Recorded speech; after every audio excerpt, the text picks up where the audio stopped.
জ্যোৎস্না রাত, দেখতে পাচ্ছেন চাঁদ উঠেছে। আর এই ফুলটা জ্যোৎস্না রাতের জন্য কি এত দেরি হচ্ছে ফুটতে, কারণ 6টা নাগাদ ফুটে যায়, এখন বাজে প্রায় 8:30। মুখটা সবে খুলেছে, এই যে। তো আবারও আসতে হবে ছাদে, এইভাবে তো পরাগায়ন করা যায় না। কি দারুণ গদা, ভীমের গদা।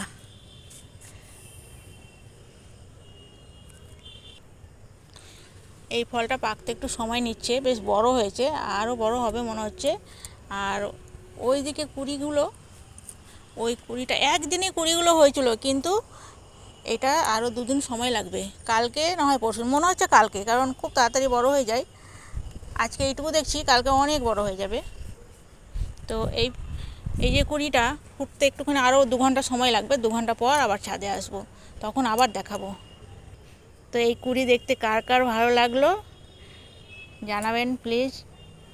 আর এই রকম যদি আরও ফুল বা কুড়ি দেখতে চান, সেটাও জানাবেন। কারণ আরও 2-1বার হবে, মানে 2-1বার বলতে কি 15 দিন পর কিংবা 1 মাস পরই একটা, দুটো, তিনটে করে ফুল ফোটে। তো আরও ফুল ফুটবে, কুড়ি আছে, ছোট ছোট কুড়ি আছে, দেখাতে পারছি না কোন দিকে যেন আছে। এই যে, এই যেমন এইখানটায় আছে, এটা কাল পরশু দিনকে ফুটবে। আর এইটা ফুটবে কালকে মনে হচ্ছে। আর ওই দিকে আরও আছে, এই যে। এভাবে ড্রাগনের ফুলগুলো ফুটতে থাকে। আর সেই রকমই পাকা ফল, ছোট ফল, বড় ফল থাকে, যেমন এটা অনেকটাই বড় হয়ে গেছে, আর ওইগুলো ছোট হয়ে আছে, দেখতে পাচ্ছেন।